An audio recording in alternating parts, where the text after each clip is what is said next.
हरिओम दोस्तों, art of real happiness channel में आप सबका स्वागत है। अगर हमारा आहार उचित होगा तो दवाओं की जरूरत ही नहीं रहेगी। शब्द भी एक तरह का भोजन है। किस समय कौन सा शब्द परोसना है, ये समझ आ जाए तो दुनिया में उससे बढ़िया रसोइया कोई नहीं। खुशी जैसी भी कोई खुराक नहीं। सो हमें हमेशा हंसने का बहाना ढूंढना चाहिए। किसी ने क्या खूब कहा है, रहम जब अपने पे आता है तो हंस लेता हूँ, जब गमे इश्क सताता है तो हंस लेता हूँ। सो हमें हंसने का बहाना ढूंढना है। और उसके बाद सबसे पहला भोजन हमारी हवा है। हवा शुद्ध के माहौल में हमें रहना सीखना है और हर घर में तुलसी का पौधा अवश्य लगाना चाहिए। दूसरा सबसे जरूरी भोजन पानी है। पानी को शुद्ध करने के लिए हमें पानी सामने रख के मेडिटेशन करनी चाहिए पीने से पहले। और प्लास्टिक की बोतलों में रखने की बजाय उसको तांबे के बर्तन में रखना चाहिए।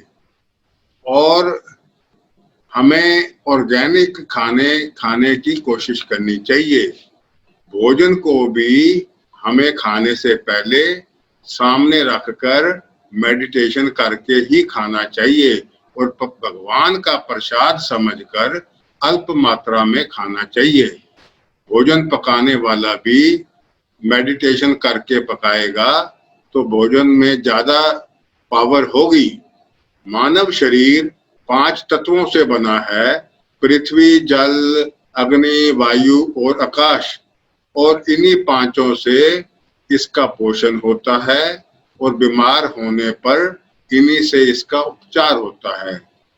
इनमें से 4 तत्व पृथ्वी, जल, अग्नि, वायु हमारे भोजन में आते हैं। 5वां आकाश यानी के उपवास है। सभी रोगों की शुरुआत शरीर में क्षार और अम्ल के असंतुलन से होती है और इनका संतुलन से समाप्त हो जाती है। मानव शरीर में 80% क्षार तत्व और 20% अम्ल का अनुपात कायम रखना ही सेहत का आधार है। क्षार प्रधान खाद्य पदार्थ सभी प्रकार की सब्जियां, घिया, तोरी, टिंडा, गाजर, मूली, शलगम, पालक, मेथी, साग और सभी प्रकार के फल, अंकुरित कंद और भिगोए हुए मेवे आते हैं।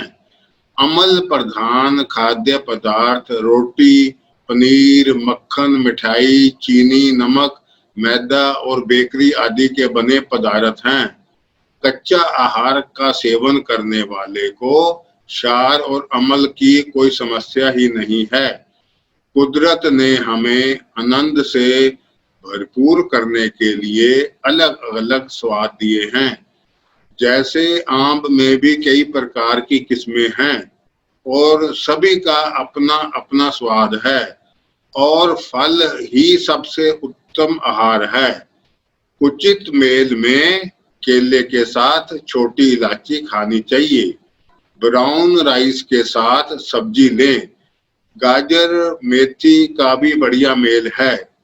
चीनी की जगह गुड़ लें और सेंधा नमक अल्प मात्रा में लें। भुना हुआ जीरा, नारियल गिरी, कड़ी पत्ता, हरा धनिया, टमाटर, सेंधा नमक मिक्सी में पीसकर इसकी ग्रेवी बनाएं और सब्जी बनाने के बाद इस ग्रेवी को मिलाएं और मिलाने के बाद पकाना नहीं है। गेहूं पीसने के 15 दिन के अंदर अंदर इस्तेमाल करना चाहिए। और अगर कोई रोग हो तो दाल रोटी बंद कर दें और सब्जी फल ही लें। शलगम, गाजर, मेथी, पालक आदि को कच्ची खाना चाहिए और खूब चबा चबा कर पानी बनाकर ही पिएं। और आत्मा को उसकी खुराक भी दें उसकी रसोई भगवान ने अंदर ही दी है। सो हमें चाहिए हम ख्याल को अंदर लेके जाएं और आत्मा को उसका भोजन भी दें। वो इतनी रसीली और नशीली खुराक है कि बयान नहीं हो सकती, और ऐसी खुराक में ही रियल हैप्पीनेस का एहसास है।